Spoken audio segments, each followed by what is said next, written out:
Nasaan na yung shrimp? Yan, nag-start tayo ng crayfish. Nakabili tayo ng dalawang trayo. Saan yung isa pa? Ng bali 1/8 sa dalawang trayo na. Tapos may previous pa yun na try rin na 1.5 ng size ng ng crayfish. Pero sa kasamang palad, hindi kinaya to. Pick up ko yun, no?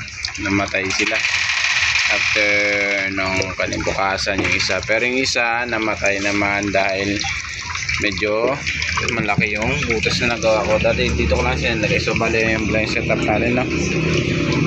Tatlong styro, dalawang medyo malaking styro yung makukuha ng kung anong sukat niyan. Tapos ito lagay na ice cream lang to.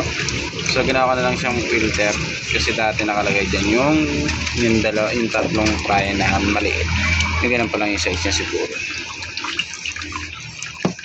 Hindi namatay yung dalawa. Yung isa tumalon, nakalusot dyan, kalabas siya, namatay.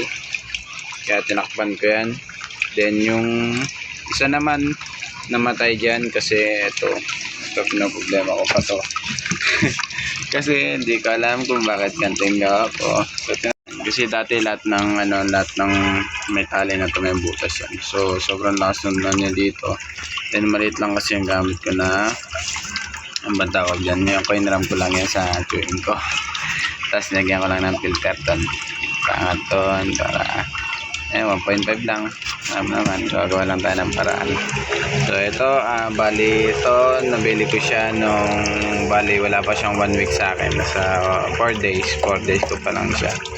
Ngayon is buwan ni September 18. Yan, titignan natin kung makapagparami tayo, no? Sana makapagparami tayo. Pero siyempre habang ngayon, so ayusin pa natin, magdadagdag tayo ng mga ibang pa. Bali mga breeders, ayun, bala ko yun. Nako, wait lang nako.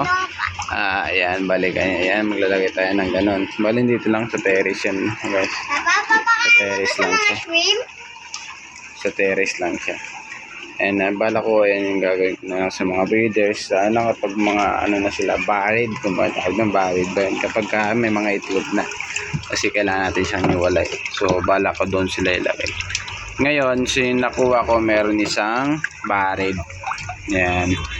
Nakakuha ko na isang buried. Kaso, naglaglag na rin yung ibang niya. Dahil siguro sa stress din. Pero meron pa naman natira.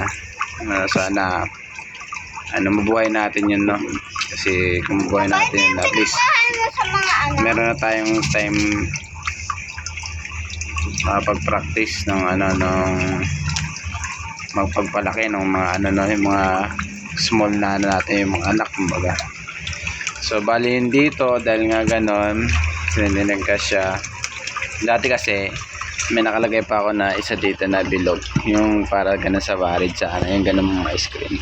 Kaso anong nangyari, ayan nga, ito may butas yan kasi ito nakadiretso yan doon.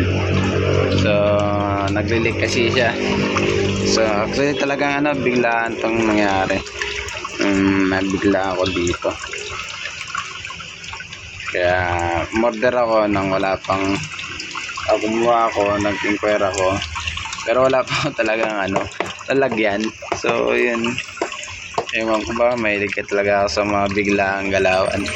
So ayun, siyempre alam mo naman, minsan pag biglaan, merong maganda, meron din pangit. Kasi yung iba, tulad nito siyempre, kung siguro mas napagandaan ko baka sakaling ba yung dalawa pa na mas maliit na na crayfish, no, yung previous ni sir. Bali, meron pa naman isang natira.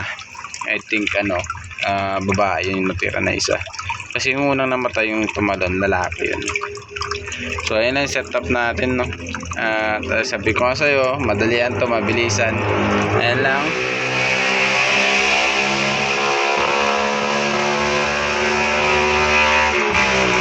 Yan, so maingay yung motor. Dito na kanan. Bali, yan, simple lang setup natin, no. Ito, yung daw ng talisay. So may talisay naman kasi dyan yung kapitbahay na. So nakakuha tayo ng talisay. Kasi sabi nila maganda naman daw yan. Kumbaga parang pantimpla ng tubig. Ayun, ay palit. Para tumamis daw yung tubig, no? Tapos yung mga halaman na yan, yan na rin yung ginamit ni Sir, no? Yung dineliver ko yung ano, ay yung pinick up ko yung mga try natin. Bali yan yung pinansapin niya. So which is mas maganda kasi at least kahit pa paano meron tayong ano. Maganda rin daw yan kasi ako ano na yan, ako plants na yan kasi na-search ko yan na naglalabas mismo ng oxygen yan, no? Naglalabas mo na sila ng oxygen. Kung mapapansin nyo po, ito lang po siya. Halos kapatak-patak lang po yung ano niya. Pero so far wala naman ako nakikita na nanghihina sila kasi 4 days na sila sa akin dito. Okay naman, goods naman, no? Wala naman casualties. Bukod lang dun sa dalawa talaga na maliit kasi yun yung isa ngayon sabi ko ngayon tumalon, namatay. Tapos yung isa kasi ito nagkaroon ng problema, hindi umabot dito. Ayun, look, ito dyan na ngayon nagkaroon na naman siya ng problema. Di ko alam kung bakit. Siguro nababarahan or na ano kaya nagiging ganyan, no?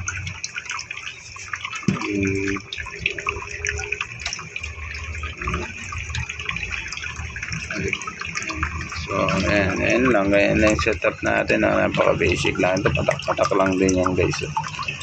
Bali ayan na yan na natin. Bali yung ikot natin, ba't tawag yan? Walang rin walang tawag. So gagamit sa mga aquarium yan. Tapos diretso doon yan, diretso na yan dyan. Tapos nag-filter lang tayo, gamit yung mga bato, uling o ano, tapos mga contem foam o ano na pwedeng sumalo sa tumi. Ito lang, sabi nila mas maganda daw kung hindi masyado naglilinis. Kaya yun.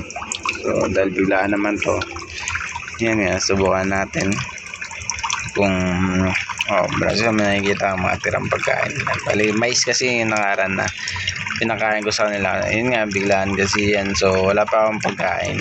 May nagsabi nila pwede naman daw yung pagkain ng manok, yung parang bimig ba yan. Kaso napansin ko rin kasi nadidissolve din kagad kasi yun.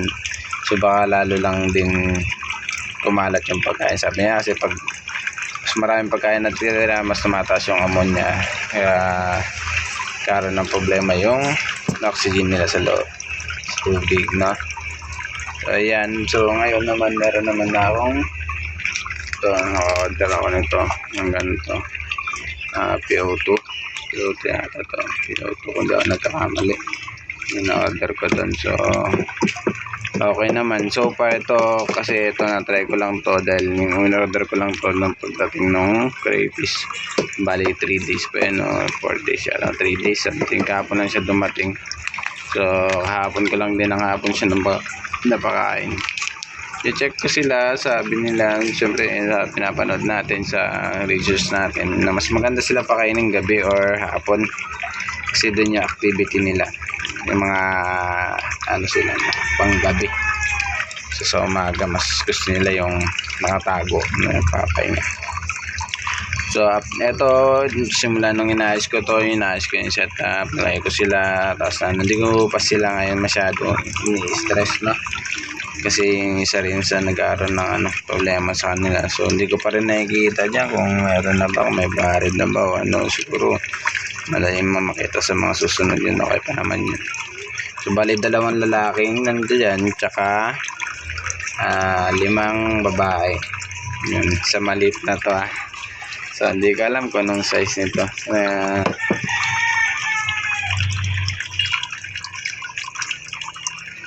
Pero ang nakanan dito is 2 lalaki, 5 babae. Ayan yung lalaki yung isa, yung may pula sa kamay. So 2 klaseng ginawa ko, ni isa medyo mas malaki yun, sa 4 to 5 inches yata. Ayan yung isa na tulad na yan, yung malaki. Pati yung mga babae. Tapos kumuha rin ako na sa 3 inches lang, sa 3 inches kasi nakikita ko doon yung mga 3 inches mas madali sila mag-breed. Yung baga breed sila ng breed. Then yung mas malaki naman mas matagal mag-breed pero mas malaki naman yung bilang ng iniitlog. So mas marami pang patiently waiting naman daw talaga pag ikaw magbe-breed ng crayfish. So wala pang setup, ganito pa lang, so far wala pa naman ako kasing pinag-isipan ko pa kung trapal band ako or styro or bibili ako ng aquarium. Bali mas nag-search pa tayo, nagtatanong-tanong, nanonood kung anong mas maganda pa na gawin. So bali ito 4 days pa lang natin to. Sa mga susunod update ko kayo, sana meron tayong mga barred na tayong makita dito. Then yung kabila, siyempre bibidyoin din natin to yung nag-iisa na barred doon sa kawayan. Ayun bali barred yan, pero naglaglag din yan.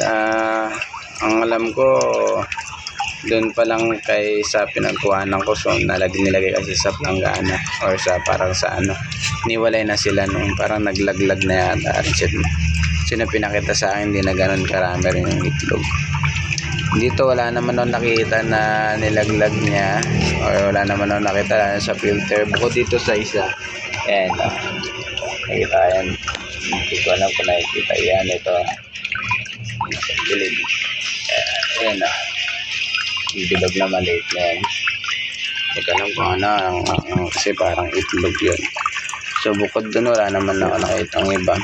Siguro naglaglag siya dito pero konti lang. Pero sana mabuhayin pa natin. Sabi nila kasi meron daw yung filter,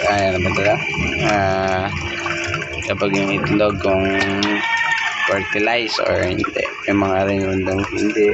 Di ba tayo masyadong sanay sa mga ganun, tumingin kung fertile yung itlog nila o hindi. Wala tayong hindi maghintay lang muna. Ayun, tubig lang ganyang kulay dahil sa